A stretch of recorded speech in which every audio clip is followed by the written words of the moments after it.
And 77 of 70. our close personal Yeah, friends. 79 other people. Yeah. Yeah. So, but were we supposed to start at 35 after? I believe so. Okay. Eshela said 8 minutes at 29. So That's what I was Oh. hearing. Yeah, you're right. Well, anyways.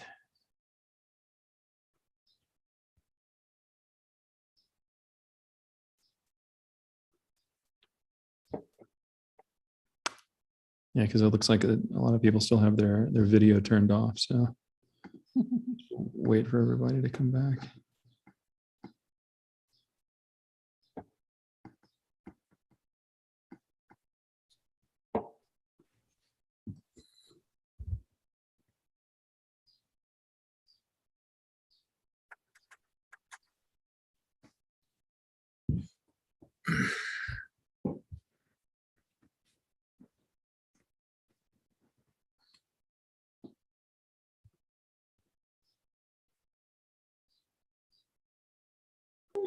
You too, my tree. Okay, Adam, you ready?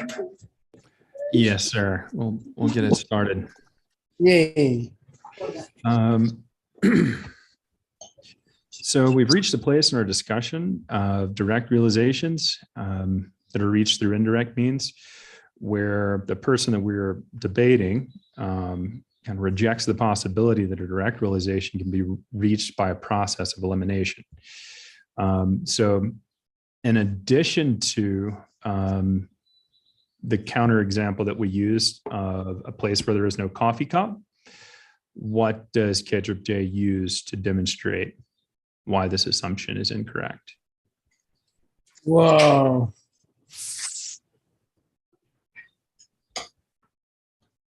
Grandpa doesn't have to answer, right? Me either, right? Not if you don't want to. Yeah, I do want to. That's not the problem. All right. I don't remember. Was it the cup that's not there? Was that the example?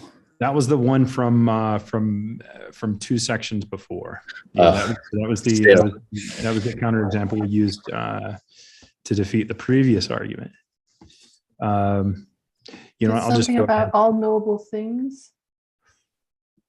No, it has to do with nicknames. Oh, right. Oh, right. In particular, Direct reference for that. yeah, there you go. Word. And lemons. Yeah, lemons. Yeah, so Kedrup J uses words and the things they describe to show how the mind arrives at a direct realization through a process of elimination. It says sarcastically that if something is the thing which is being described by a certain word, which is describing it, then it must be a direct referent of that particular word. So the crux of the argument is found by highlighting how some words have dual meanings, which have been kind of, found through just social convention. And anyways, so it was the example of a lemon there. Generally speaking, the term lemon refers to a fruit, but the word can be used to refer to a bunk vehicle also. So in the event that we use a term lemon to describe a bad vehicle, then we first eliminate the possibility that we're referring to a citrus fruit to then arrive at the conclusion we're talking about a vehicle. So this is how he's using, this is the example he uses to demonstrate that things can be realized directly by way of a process of elimination. Whoa, nice. That's a small essay. I had to, I was kind of struggling to come up with homework questions. So we only covered like, I want to say like 4 or 5 sections. So, it looks like I gave you the Tibetan here already for the sound, which is describing the referent of a word. Right.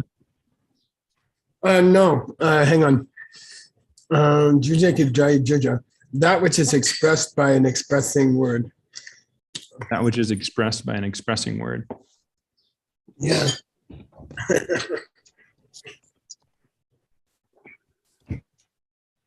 Like lemon is expressing, the Jujia on lemon is a bad car. The Jujia is the word lemon, Okay. the sound lemon. Expressed by an expression, kind of. Right. Okay. Number two, so compare and contrast the two following sentences. If something is an accurate perception, it must be either direct or deductive.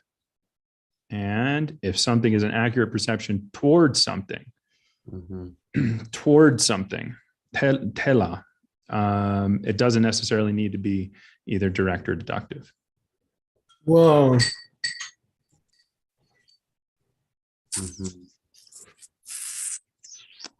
So the first one's pretty straightforward. Right.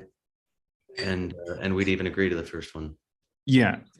No, does it have to do with, hang on, here we got the master coming.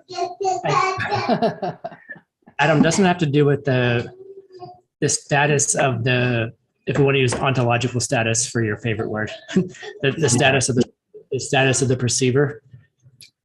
Yeah, definitely. Name specifically what two things? The one thing about the time and who they are and what and the time that there's. Yeah, there you go. There you go. Yeah, there you go. And I put it in way more, in a lot more. I took a lot more time to explain it than that. But so the first sentence is simple. It can be taken at face value. If something is an accurate perception, it must either be a direct accurate perception or a deductive accurate perception. However, when we consider the second sentence, it appears to contradict what is stated in the first. So in the second sentence, K2J is demonstrating that even if we do know that something is an accurate perception, we can't be certain that it's either direct or deductive without having some additional context. So if we want to decide whether an accurate perception towards an object is either direct or deductive, we need two additional details, specifically who's perceiving the object and when they're perceiving it. And it looks like I gave you the Tibetan again on accident. You're so kind. Yeah, sorry about that. Ngunje, Conran Yingut. Good. Nice. Okay, good. All right. And By the way, technically, there's a Pungsumba there. In that third last, option, yep. either or both. Yeah, good. Now, I want to explain in advance to Ben Kramer, or Word, if the debate is clearly centering around two options, I don't bother adding, or it could be both. I don't bother adding that. If the author is clearly not going there, I don't add it. Yeah. Okay. I mean, in the translation. Yeah, because it would just confuse people. Gets too wordy. Clearly sticking to two options. I don't bring up the technical possibility that he could be talking about both. Okay. Good. So Kijib says if something is an object, it must be one of these four. Then he gives a list of 4 different types of objects. What 4 objects did Kijib give, and describe each one? Wow. I remember Shelljaw. Wait, We got our Nangyo. There's no. you want Peter's offering to come and give the 4? Hey, come on. Yeah, come on, Okay. Peter. He just got a scared look in his eye. Okay, I Nangyo, can try. he's ready. Shenyu. Oh, go on. Wait. He's Mine gonna do was it. started, but Right. Here we go. Okay, loudly. 4. The English explanation was the way the object appears, That's one. Yeah. the way you perceive the object, Sorry, I would rather say the object as it appears. the object as it appears, the way you perceive the object The object as you perceive it. as you perceive it, the object as you think about it, As you consider it. Yeah, believe it. Yeah. and the fourth one is the way the way you feel about the object. It's what about in Jupe? Oh, the object as you engage in it. gay. As you engage in it. Yeah. Oh, Mainly. you know, Right. gauging colors, stuff like that. So can you feel? Yay. Oh my God. I Yeah. think these are It was interesting because It was I actually found, because he got the answers from my tree. That's true. so so the nongule, Gashla said it has the feeling of how the object appears from its own side. So I went back through some of the ACI courses and found that Gashla had translated nongule as the object which presents itself. I hate it when my old translations are better. Yeah, because I thought it definitely, the object which presents itself definitely gives the feeling of something which is appearing from its own side. And has the connotation of being, and as a result of being the opposite of being everything that it's not. So Sungyul, the object as it's grasped, so the object which is held, the object as we take it to be. So if the nongyul is the information which presents itself to the mind, then the sungyul is how we perceive the information. Shinyul, the object as it's believed to be, so the object we think that we see. So if the sungyul is how we perceive the information, then the shinyul is the result of interpreting the information. Yeah, nicely put. Nicely put. Do we want to make a distinction that these descriptions of these objects is from the point of view of being perceived by someone in a mistaken way? Because all four of those objects could be perceived in a correct way by someone with. Yeah, that's going to come. Correct. Yeah. All right. And now for the yeah. So thanks for following along. I know it got kind of wordy, but you know, it was very beautiful, and I thought you spent a lot of time on it. I did spend a lot of time with it. Yeah, and it was quite eloquent, I would say. Okay. It's kind of hard to present some of these things without getting a little wordy, which is why I'm so worried about the result of my translation here. I just felt like I couldn't get it. I just couldn't, for some reason, I just couldn't finalize something that I was comfortable with. Yeah. By the way, I'm going to just sneak over and see what were the first 2 points. The first two were direct and deductive in general. Yeah. Okay. So we had he was promising us 3 topics. What was the first one, Adam? It was direct and direct and deductive perceptions, a description of both direct and deductive perceptions in general. Direct and indirect. Yeah. Yeah. So mutok shutok. Yeah. Shuktok. Yeah. Okay. Second one. And so the second one were direct, direct and indirect, direct perceptions, direct accurate perceptions. Yeah. Okay. And the third one is deductive accurate perceptions, which are reached by direct and indirect means. Yeah. So the topics we've been talking about, just to is generally, what does it mean to see something, to perceive something through direct means and through indirect means? Generally, what does it mean? Secondly, how do we apply that to direct perceptions when they are being through direct means or through indirect means? And then now we reach the third part, which is how do you say that deductive perceptions can go through direct means or can go through indirect means? What does that mean? What does that look like? When you're deducing something, what does it mean? How do we describe using direct means or using indirect means? Think about the bus stops, okay? All right, yay, and that's gonna be a hard one. Put on your seatbelts. Okay, please read, Adam, and choose someone to check you, please. Ben, since you're right there. You gotta give me the screen? Oh yeah, Oh, sorry. you're Well, reading his translation, boss. Oh, we're still in your translation. Yeah, I've got I tried to do 308, 309, 310. All right.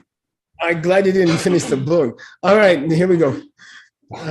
Who's gonna read, Adam? Can you make it bigger? Yeah. Let's see here. Do that. Yeah.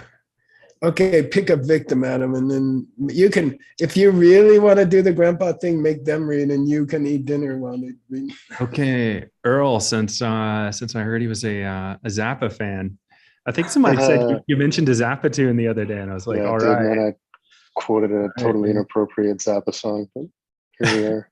Yeah, there's quite a few of them. Help on the rock. All right. It's a Zappa song. Okay, Simpani, is that where we're at? Yeah. Simpani. Rangi Shelja de Dinchi. Ngesusharwe. Gone de la Drondok. Yeah. Chipani. Pak Seneng Toki Dunyente. Nice. All right.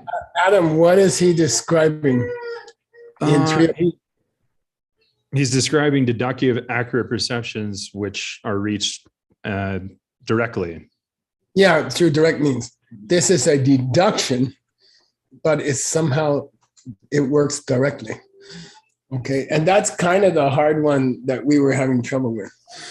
Okay, how can a deduction be direct? And how can it not be a direct perception if it's working directly? Because it's not.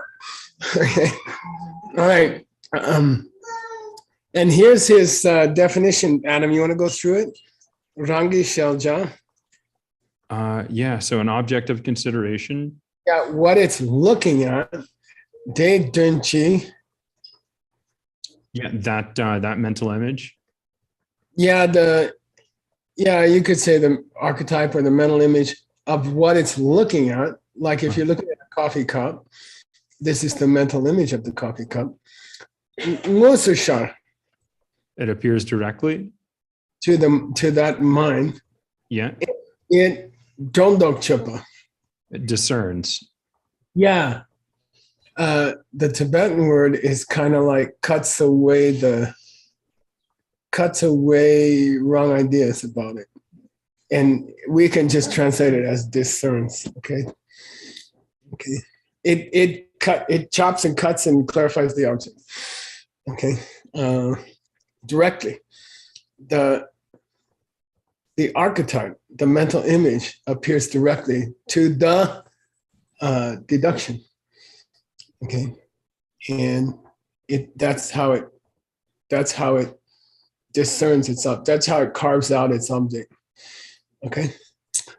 In fact, Jondok Che means like carves out. Okay. All right. All right. Let me see here. Is this an object of consideration? Yeah, which is discerned by using a mental image that appears directly to the mind. This is the meaning of deductive accurate perception. Okay, good, nice. Okay, sometimes I will translate it as a deductive form of accurate perception just to make it slightly easier for the reader. Yeah. But it depends on what they've used in the Tibetan. Okay. All right. Now, who's going to read next, Adam? Let's see. Ying? Okay, is it me? Would you help us? Yeah, can you help us? Would you mind reading? Sure. So it's 309, right? Yeah. Yeah. Okay. She will find mom. Thế là cho mi tắc độ khi chế phát là cho mi tắc thế cho mi tắc thế tuần chi nhô xuất sa về yết nè cho mi tắc pa ma yin pe zin pe in par zin pe cho độ chút pa tắc Chu. Okay. That was really good. That was really good. Who was that? Ying. Is there two Y's? Ying Hui. Yeah. Okay. Thank you. Oh, Ying. Okay, good. Ying. Okay, fair enough. Ying. For example, what's Drami Tato Kije Paksima, Adam? A deduction which realizes that sound is a changing thing. Yeah, when you figure out that sound is a changing thing, the mental image that sound is a changing thing, okay? The mental image that sound is a changing thing. Musashar. And it appears directly. Yeah, it appears directly in your mind, okay? And through that means you discern that what? You discern that sound is a changing thing. Yeah, good. So let me see. For a second, direction visualize sound is changing. Directly appearing mental image of sound is changing. By using this is Mayimbar. Yeah. Oh yeah. I tried it like a few different ways, and God, that's please let that be wrong. I think I think it is wrong. Hang on, let me think about it. Well, Dr. Kramer, you could split the dondok chu. So it eliminates the mistaken state of mind, which holds that sound is not a changing thing. Yeah, good. Okay, so if you phrase it differently, if you cut dondok chupe into two, it eliminates the misperception. Yeah, good. Sound is not a changing thing. Sure. Okay. I think that's what it's saying. Yeah. Yeah, seems good. But Damitape Denji, the idea that sound is changing has presented itself directly to the mind. So it's a deduction, but it does directly touch the idea that sound is a changing thing. It deduces that sound is a changing thing and therefore touches it. Something like that. So it's a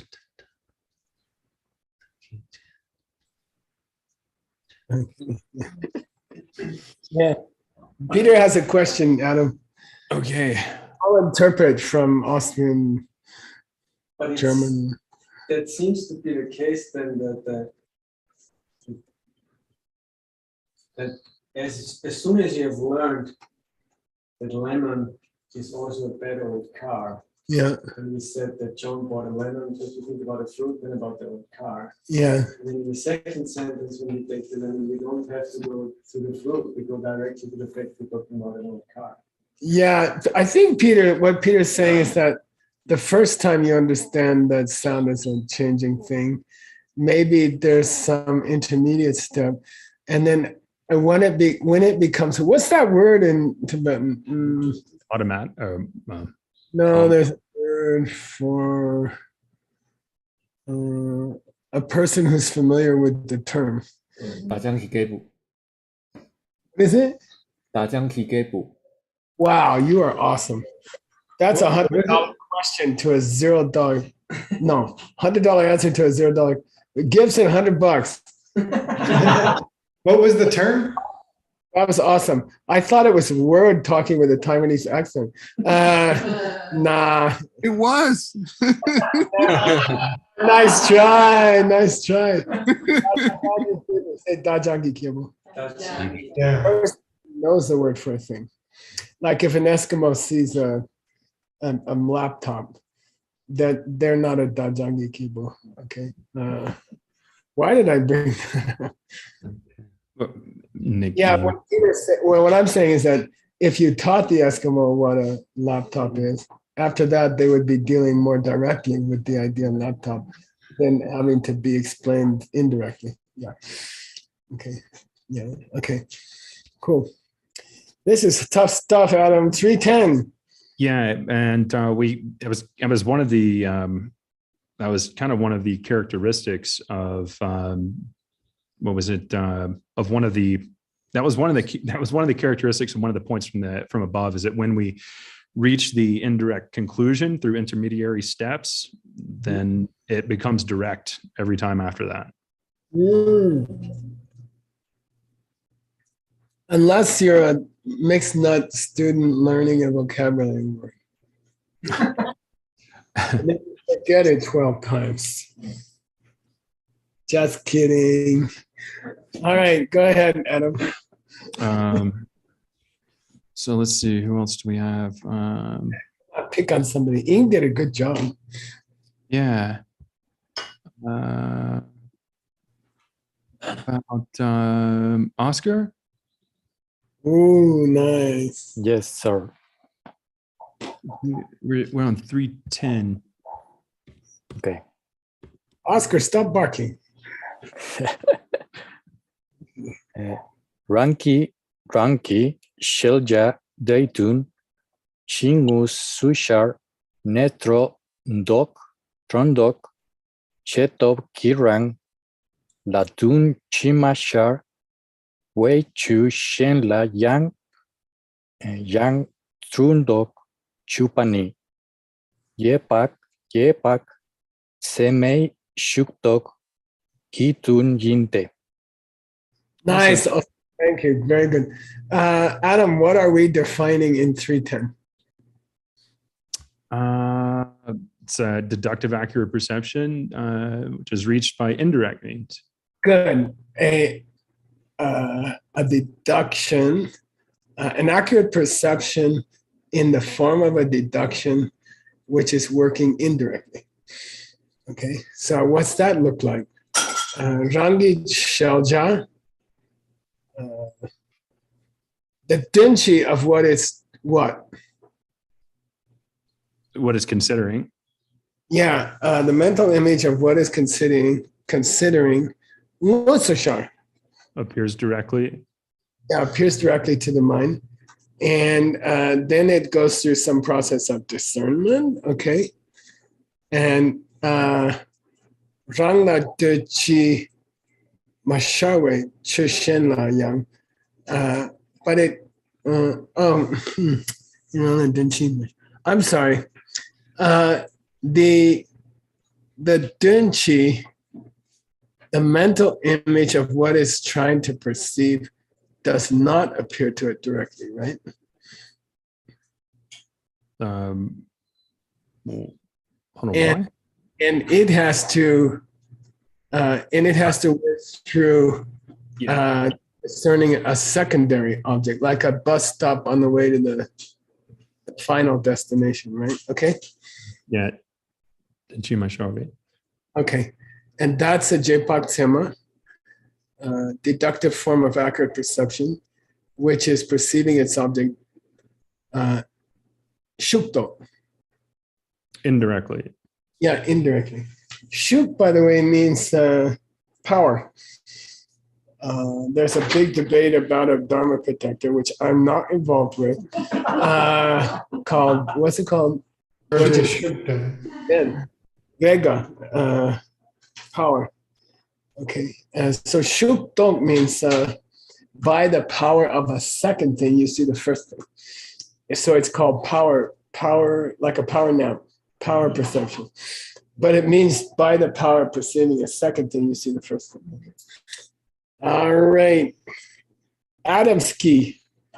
Yes, sir. Is that? Wow. Yay. Do I get to eat dinner now? No. If you'd like. Nah, I'd rather read. I'd rather get more confused. Let's see here. Okay. All right. Where were we, Adam? Oh, There. Should be right there. Yeah. Dirya. No, yeah, I think that's 15B. Yeah, I think we're right there. Perna or Diryang? Perna. Okay. So Adam, why don't you read and I'll check. Okay. Perna. Drami toki jepak semala. Drai tengi takpa mepe dunchi musu mashar yang. Dra la takpa yepe dron dok cheching. Lo kachok tsamgi tsema shinla te medu dra la takpa mepar ngepar ngirwa tawo. Yeah, let's go slow. What's Perna? For example, Let's take a jepak semu. let's take a deductive accurate perception. A deductive form of accurate perception, which is believing that dra is mitapa. Which realizes that sound is changing.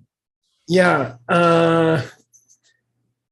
The dai dengi tapa mepe denchi. The mental image doesn't. The mental image of the fact that it's not unchanging doesn't appear on top of or upon the sound itself. The mental image, Right. that the idea of unchanging doesn't apply to sound. The mental image of the idea that being unchanging does not apply to sound. The mental image of the idea that being unchanging does not apply to sound. Okay? That mental image, musu mashar, to the mind. Doesn't appear directly. Yeah, there is no mental image where you think, oh, being unchanging does not apply to sound. Okay? You don't see that. You don't perceive that. Well, what do you see? Young, even though that doesn't appear to the mind, Dala tapa yope dondokche. Still, that deduction manages to check that drondok, that dra has takpa. It manages to discern the fact that that sound has an unchangingness. No, that sounds. Oh no, this drondok chapter means eliminate that idea. Right. Deny that idea. So this is okay. So try to get the picture. This perception eliminates the possibility that sound could be unchanging without thinking of unchanging doesn't apply to sound. Yeah. Okay, I'll say it again. This state of mind refuses the possibility that sound could be unchanging, okay, without the actual picture appearing to the mind of how unchangingness does not apply to sound. Okay. It cuts the possibility that sound could be unchanging without thinking of unchanging sound. Right. That's delicate. You don't get like some special mental image of the lack of sound's unchangingness being there. Yeah, exactly. But still, you cut the possibility that sound could be unchanging. Right. You understand it's changing. Oh, yeah. Without being able to mentally picture sound as an unchanging thing. Yeah. Okay. And then through a simple process of lo ka chok. Direct mind. Yeah, it just considers for a moment. Lo ka chok. It just considers for a moment, and without relying on Well, without relying on any other accurate perception. Good. Without relying on any intermediate accurate perception, it becomes convinced that Sound is not unchanging. the unchangingness does not apply to sound. Mhm. So somehow it doesn't use a mental picture of how unchanging cannot apply to sound. And just by thinking about it for a second, without any intermediate steps, it becomes convinced that not changing doesn't apply to sound, but it doesn't go through pictures. It doesn't imagine.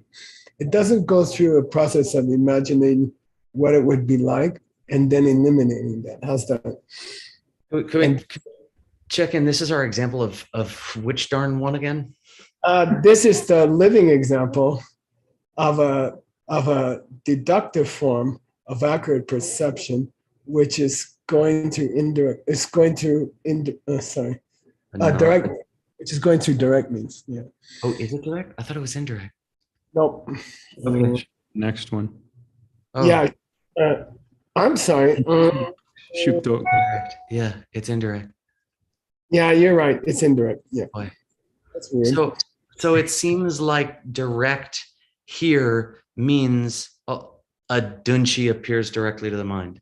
Like a dunchi, it doesn't mean the object necessarily appears directly to the mind, but the dunchi appears directly to the mind. And then we call it direct because a dunchi appears directly to the mind.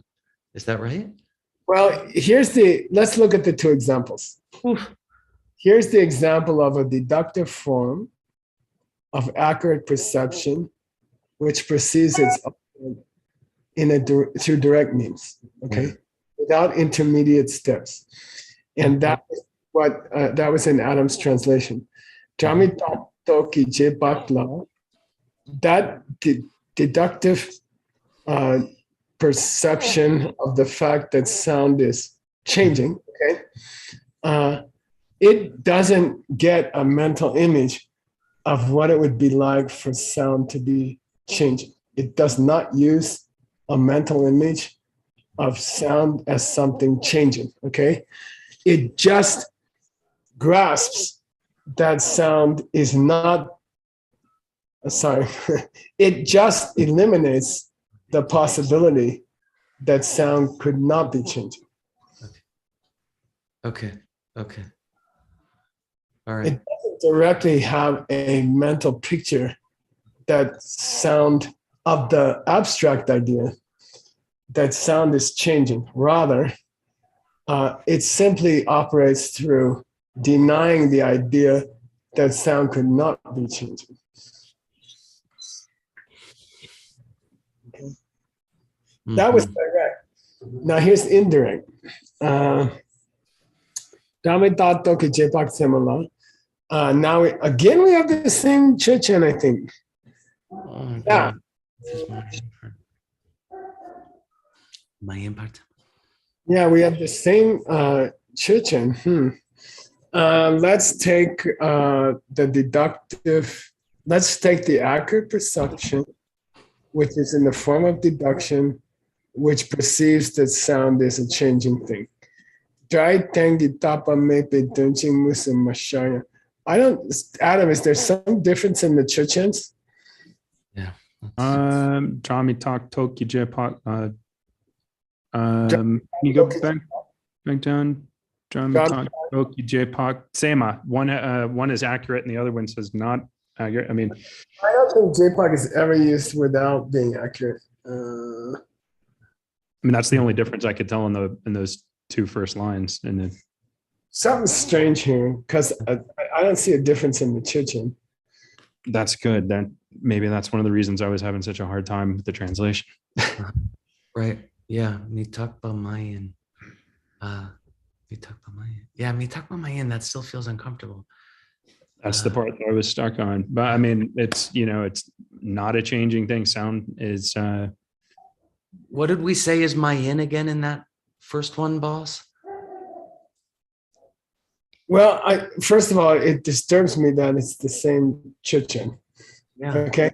The example for a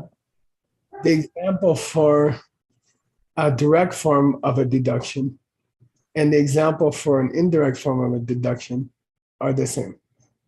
Yeah. So something's weird. Okay.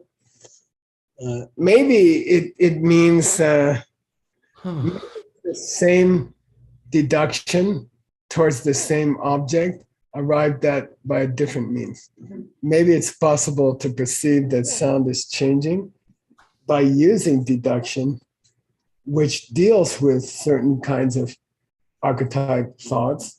And then it's possible to see it in another way, the same thing, but using archetypes, okay, thoughts. How's that? I think that's what's going on. All right. So what was the question, you guys? Somebody asked me a question. Yeah. Yeah. Yeah. I mean, the question was kind of which is the difference between the two, that one of them is through the medium of a dunchi. It seemed like the first one maybe is through the medium of dunchi, that a dunchi is a dunchi appearing, right? In the first one. And yeah, there is, but okay. it's appearing directly. So when a dunchi appears to you, then that is what makes it like, we might not think of it normally that way, but what makes it direct apparently in this case is the medium of a dunchi. But I think a dunchi, because down here we don't got no dunchi. Yeah, in the second case, the dunchi, it didn't go through a dunchi. That's true. And it went direct just by thinking. That's true. There seems to be a difference between the two, that indirect, indirect didn't use a dunchi, and direct dunchi. Dunchi, the stamp of direct, apparently. Within the category of deductive perceptions. Right. Makes me want to double check the direct again. Direct does use a dunchi. Okay. Direct does use a mental image. I mean, it makes me want to double check direct.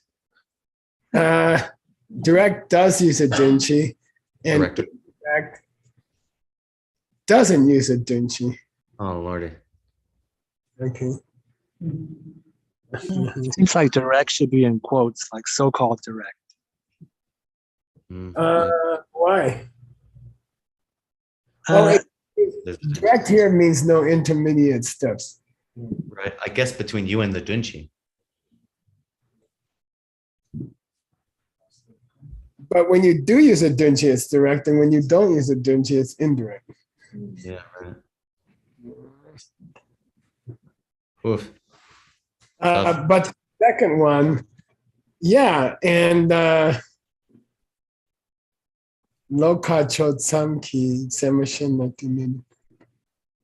it's weird because it seems like the two could be reversed. The second definition, the second example, says that you just think about it and it comes. That was like direct. That was without relying on non-appearance. Yeah. That was indirect. Yeah. Let me work on it. Okay. Yeah. It's confusing. Yeah. It's like you're using an intermediate step for direct. Direct. You're not using an intermediate step for indirect. It seems like that. Yeah. Yeah. Okay. Low kacho some key.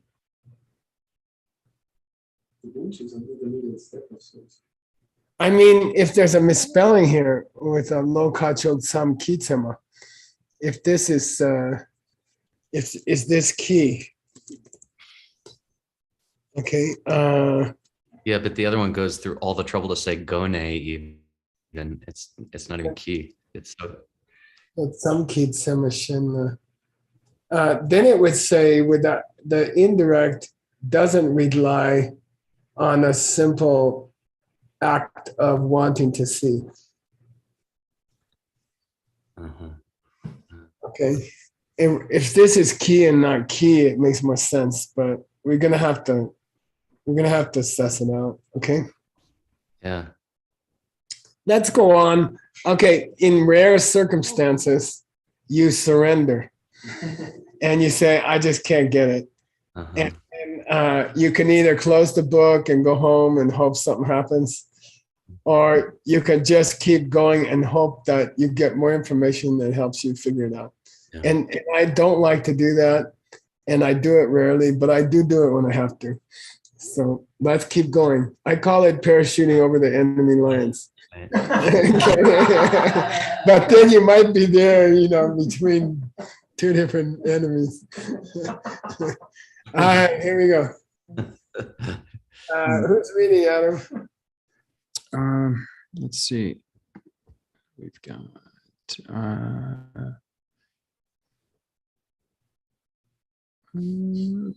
Let's go with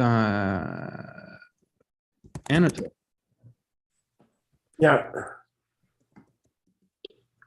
Dear young J. Park, they dry tangy takpa made pa de la ngun j khang yak ma yin sing se ma yin pe q sen ngờ tar she wa chao. No. Yeah. Yeah, done. Okay, good. We're going back to the discussion about the lack of a coffee table on the coffee cup on the table. We're going back to the discussion about the lack of a coffee cup on the table. When you see that, is it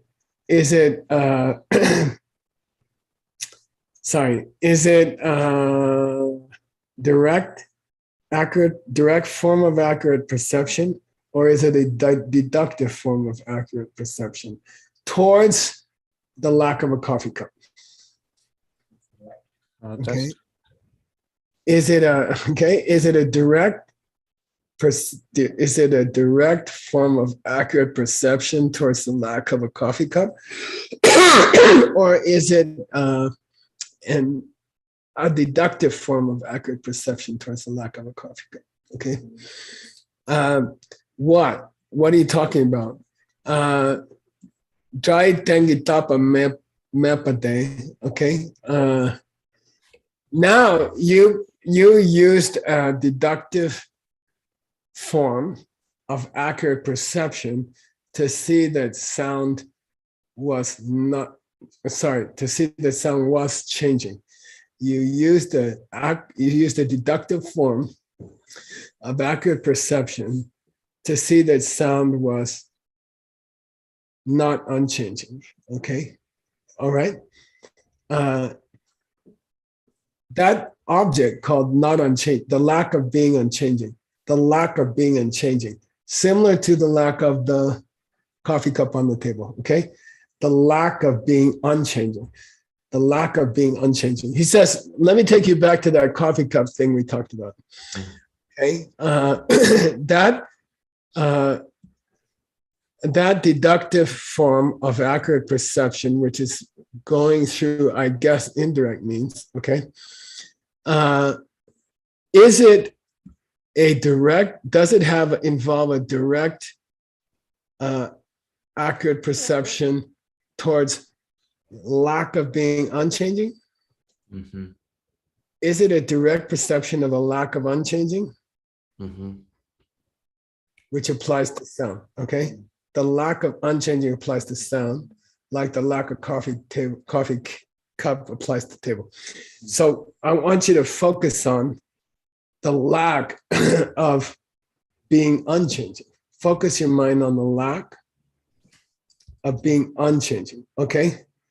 When you perceive the lack of being unchanging about sound, okay? When you see the lack of being unchanging, that's sitting on sound. Yeah. Okay? When you perceive the lack of being unchanging, that's sitting on sound, are you doing that through a direct, accurate perception or a deductive, accurate perception? And what we proved with the coffee table was that it's possible to have an accurate perception which cannot be classified. Well, Okay, that particular one cannot be classified. The perception on top of sound of it not of a lack of being unchanging. Okay, when you see that lack of being unchanging on top of a sound, in the way that you see a lack of coffee cup on top of a table, and your mind is focusing on the lack of coffee cup, or your mind is focusing on the lack of sound, which is unchanging, okay? Is that focus direct, accurate perception or a deductive, accurate perception? And the answer is you can't specify it. we're well over time again, just a heads up. I'm glad. No, and then just kidding. And somehow, kid, it's important to Kidder J to bring it back up. He says, don't forget, Kanyang Mayin. But it's still a tema. It's still an accurate perception, but it cannot be classified at that moment as being direct or deductive. Okay. Okay. And if you ask me, well, if you can't classify it yet as direct or deductive, then how can you say it's a correct perception? And he says, for the same reason I said earlier. Okay. Sam, you said, why is it still an accurate perception, even though it can't be decided whether it's direct or deductive? Go check what I said before. Shepherd Jamis, go check what I said before. Okay, maybe. I mean, at least in this case, we could say that one being may be able to do this directly and another may not. Yeah, that's true. That's how I would go. That's not so for a change. I want to take you somewhere for just a second. Okay, bear with me.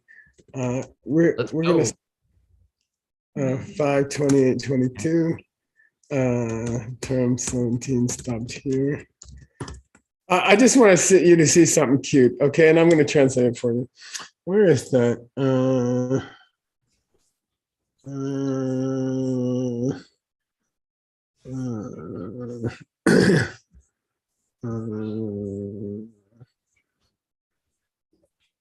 Where is that?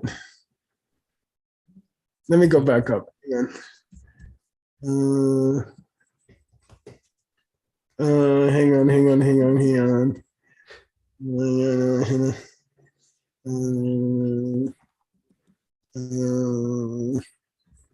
I guess we didn't get as far as I expected. Oh,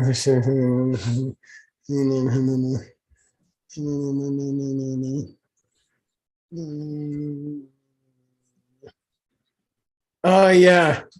I just want to give you a dessert, okay? This is a treat at the end of the classes, okay?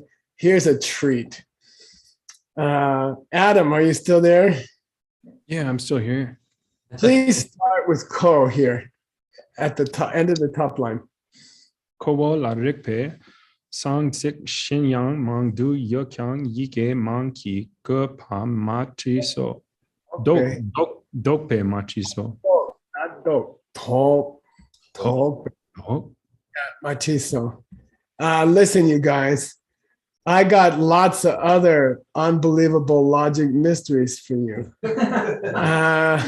But I was afraid you would chicken out because the book would get too long. Okay.